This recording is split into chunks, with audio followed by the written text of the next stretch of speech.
I'd like to start by saying that I would be remiss if I didn't mention that the fellow to my far right taught me a great deal of what I know about the economic dimensions of public policy. But I take full responsibility for all my mistakes. I think that Johnny and Mike have done a very good job, very effective job of explaining that even though there will inevitably, there are now and there will inevitably be disagreements over exactly what mix of policies a new American system or recreating the American system will entail, I think they've done a very good job of explaining that at its core, it assumes that less U.S. involvement with the world economy, less entanglement, less openness, less vulnerability to that world economy are a vital part of that new approach. And what I'd like to do today is to talk about one obstacle to either creating or to recreating the American system that's gone almost completely unnoticed. Now, there's no shortage of obstacles to recreating that American system. And once again, Johnny and Mike have done a very effective job of explaining how far this economy has moved from that point, from whatever starting historical point you'd like to use. But almost, again, completely overlooked is an apparent belief that I think has powerfully fueled this movement away from that vital American system goal, and that bears great responsibility for all of this economic openness, for all of the vulnerabilities and costs that it's generated, and of course, for all of the vulnerabilities and costs that have been neglected for so long. And this is going to sound very strange when I first say it, so take a moment to absorb it, please. It's the apparent belief that foreign competition is more valuable, is better for the U.S. economy than homegrown domestic competition. Now, I say apparent belief because this view isn't often voiced, but something, if you think about it, something like it must be broadly accepted, especially by those who have been making national economic policy for so long, because for decades, until very recently, and I would use the year 1980 as a starting point, for decades, U.S. leaders have worked especially hard to open the American economy wide to foreign competition, mainly through new international trade agreements, while simultaneously permitting levels of homegrown competition to fall quite significantly in many, many industries. Now, Mike and his colleague Robert Atkinson have argued quite compellingly that the recent bipartisan interest in more active efforts to break up monopolies and oligopolies seems all too likely at some point to do more harm than good. And I don't want to get involved in that particular debate right now. I just want to emphasize the very growth of domestic concentration. There's considerable evidence for this, and the declining domestic competitive pressure that's surely resulting from it. And therefore, it's very difficult to understand how a much more self-reliant American system can be created if the prioritization of foreign over domestic competition isn't reversed. That is, if there's a strong consensus, and I think it's fair to say there is, that vigorous competition is needed to maximize the benefits of capitalism, notably to spur technological progress, to promote better product quality, to create more affordable goods, to enable us to buy a wider variety of stuff all the time, then the emphasis should be on promoting domestic competition rather than foreign competition. Now, for our American system purposes, the long-time rationale for stressing an increase in foreign competition seems to have two related sources. And again, if you think about it, they're kind of two sides of the same coin. The first is that since competition is good, then the more the merrier. Therefore, boosting foreign competition adds to homegrown competition, and you get more competition. The second reason for emphasizing foreign competition is the again, apparent belief that it's simply not possible within the confines of these United States to generate needed levels of competition to achieve all of those benefits that I just laid out. That the US economy simply cannot do it alone. But regarding the first rationale, just how much more competition does foreign competition create for the United States?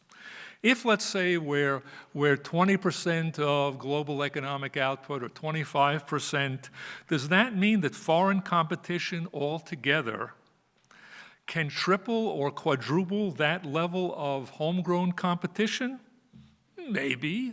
Or does that mean that it can generate twice as much?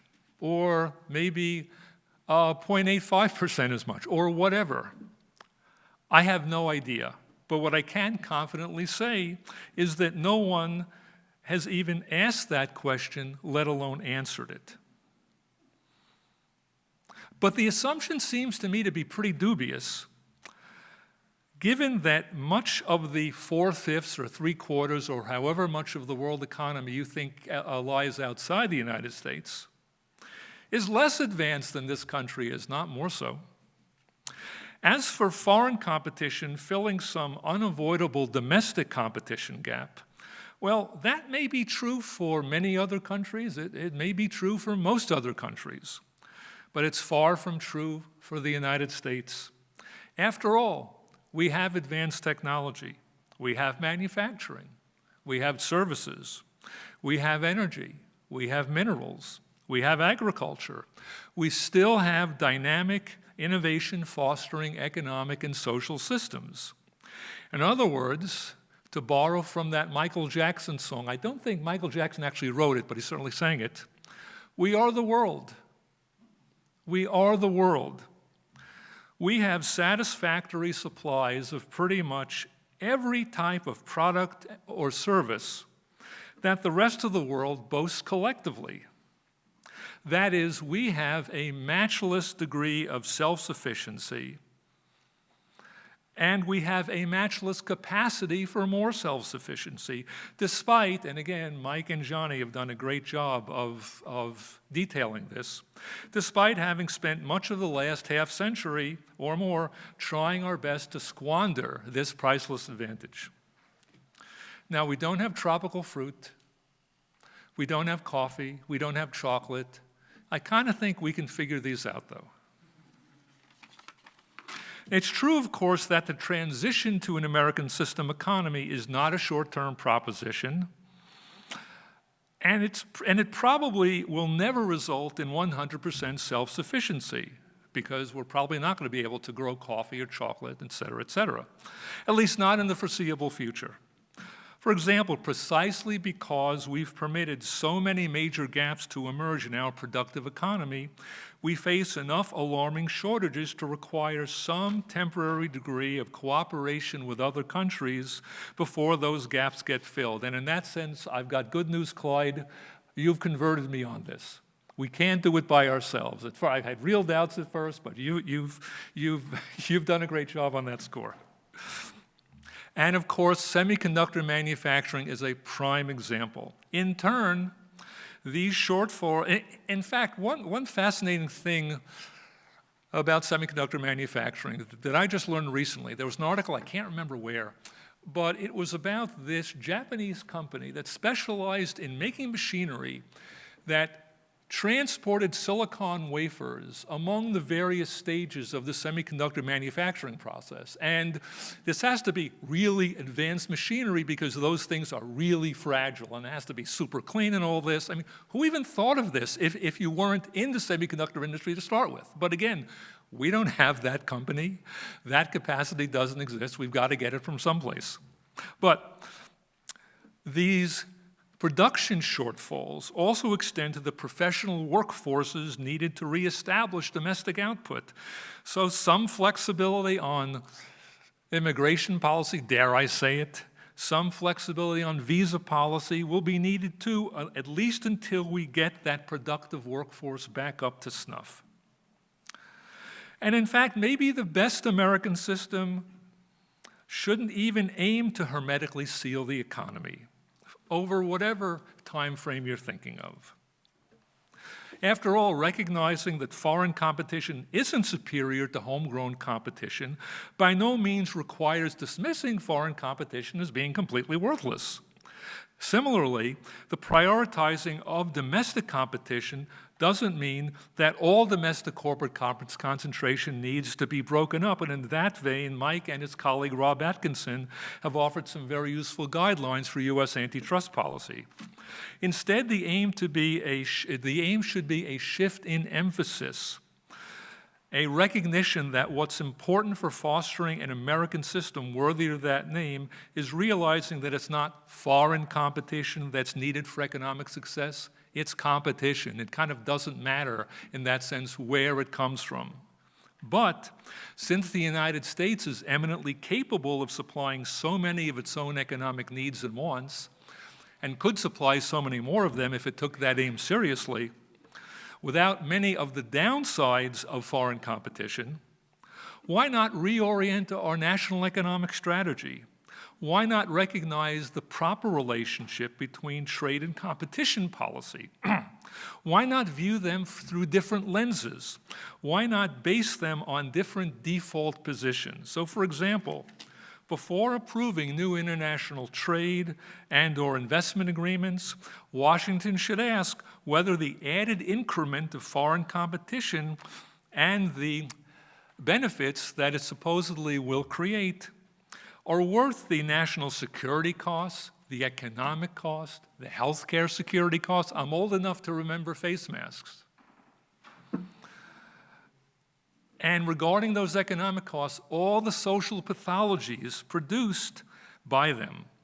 And for industries that do need a competitive kick in the pants, let's say, let's first ask if that kick can come from some more active domestic antitrust moves. Before approving more mergers and acquisitions, Washington can ask if the firms involved could realize the scale economies and other expected benefits they're seeking by limiting their foreign competition. Again, this is a question that's never even asked. It should be asked.